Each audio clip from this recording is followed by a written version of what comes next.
Hello, I'm Jeff Pearce. Welcome to my office.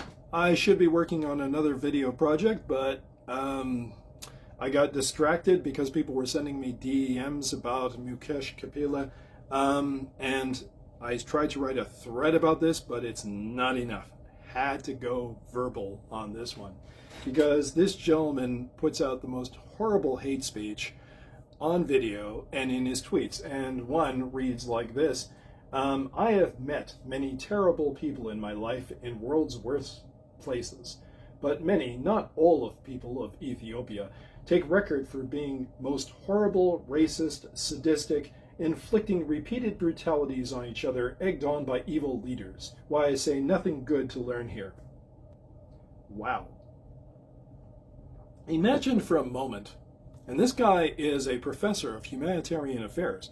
Imagine for a moment if he had written that and if you replaced people of Ethiopia with Jews are the most horrible, racist, sadistic, and so on. Imagine if he had put blacks. Why does this gentleman think it's acceptable to say this about a nationality of 110 million people? And by the way, Tigrayans are Ethiopians. Hermela Aragawi is an Ethiopian of Tigrayan descent. A activist who I met, Solomon Waldegarima, is a Tigrayan. Are you going to include, but he said not all. Well, that's a nice out. What's horrible about this is the demonizing of an entire country and its people, and then claiming, the history shows this, which is absolute rubbish.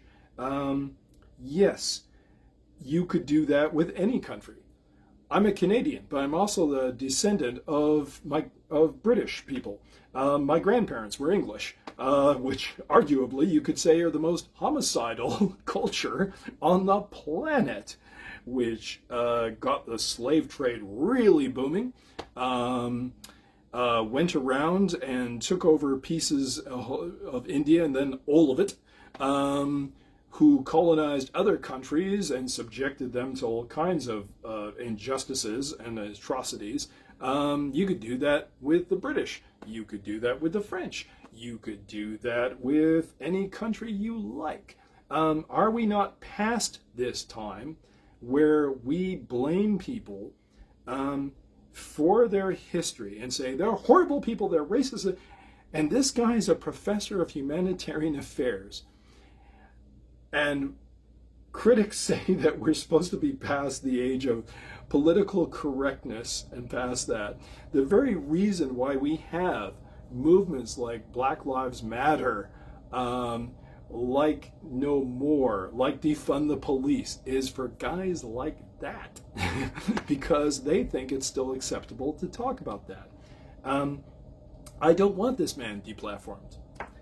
I don't want him taken down from Twitter or kicked off video. That's exactly what TPLF advocates and apologists do. They think by silencing someone you can make us go away and blah, blah, blah. No, I believe scrutiny is the best answer. I believe you examine this crap and hold it up to the light, which is the best disinfectant, as they say. Ethiopia is the cradle of humanity. Everything that we've ever accomplished in civilization, in cultures around the world can be traced back to the African roots of that land that you say is so horrible.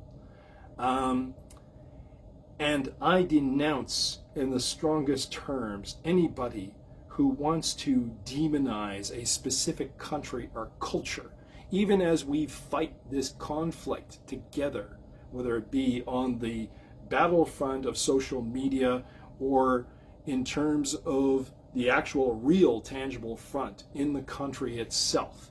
You have to hang on to the notion that no, you're fighting a political entity, the TPLF. You're not fighting Tigrayans, you're not fighting Oromos, you're fighting the OLA. This is what matters.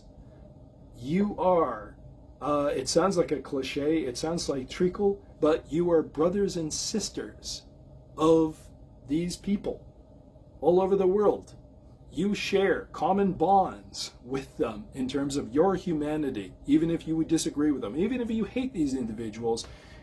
It's their personal conduct. It's the conduct of a political organization that is at issue here. And to reduce a conflict and to slander an entire culture and a country is just absolutely reprehensible. But no, I don't want you kicked off. I want to expose you for who you are. You are a hate monger. This is hate speech. And how do we do away with that? We scrutinize it and take it apart and say, how much do you really understand about Ethiopian history? How much do you know about the accomplishments of Ethiopia's economists or its innovators in terms of science, its fascinating philosophers like Zara Yacob, the innovative and progressive kings like Johannes or Menelik, and you're just gonna, dump that all into a boat and say, nope, sail away, nothing valuable to salvage here.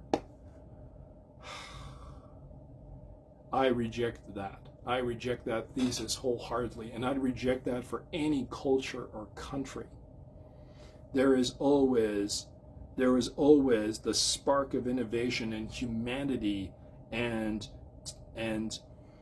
just compassion in every single culture and people on earth. And if you don't get that by now, how the hell are you a professor of humanitarian affairs? I have to wonder.